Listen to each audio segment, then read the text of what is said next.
کوفہ میں ایک سیدزادہ فوت ہو گیا۔ جنازہ میں کوفہ کے بڑے بڑے لوگ موجود تھے۔ سب ساتھ چل رہے تھے کہ اچانک جنازہ رک گیا۔ لوگوں نے معلوم کیا تو پتہ چلا کہ اس لڑکی کی ماں بے تاب ہو کر نکل پڑی ہے۔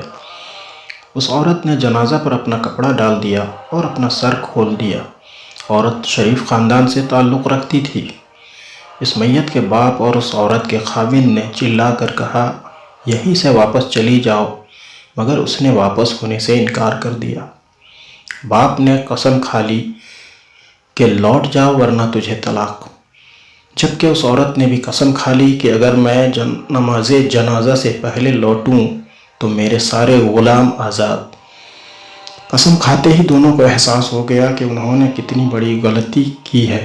اب اگر عورت میت کے ساتھ جنازہ گاہ تک جاتی تو اسے طلاق ہو جاتی، اور اگر وہ وہیں سے واپس ہوتی تو اس کے سارے غلام آزاد ہو جاتے۔ سب لوگ پریشان ہو گئے۔ انہوں نے وہاں موجود بڑے بڑے علماء سے درخواست کی کہ اس مسئلے کا کوئی حل بتائیں، لیکن سب نے کہا کہ ایک صورت تو ضرور پوری کرنا پڑے گی۔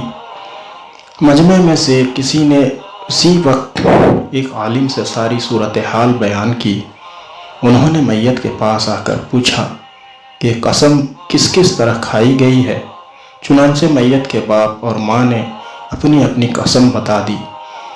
انہوں نے فرمایا کہ میت کو یہیں رکھا رہنے دو اور سب لوگ اسی جگہ پر صفیں بنا کر نماز جنازہ پڑھ لو۔ چنانچہ اس سیدزادہ کی نماز جنازہ وہیں پر ادا کی گئی۔ اس کے بعد انہوں نے فرمایا کہ عورت یہیں سے واپس گھر لوٹ جائے۔ اس کی قسم پوری ہو گئی کہ وہ نماز جنازہ کے بعد واپس جا رہی ہے، اور مرد کی قسم بھی پوری ہو گئی کہ اس کی بیوی وہیں سے واپس ہو گئی ہے۔ سب لوگ ان کی ذہانت پر عش کر اٹھے۔ یہ عالم اپنے وقت کے بہت بڑے امام تھے، اور آج دنیا انہیں امام ابو حنیفہ رحمۃ اللہ علیہ کے نام سے جانتی ہے۔ ویڈیو پسند آئے تو لائک کریں، اور چینل پر نئے ہوں تو سبسکرائب کریں۔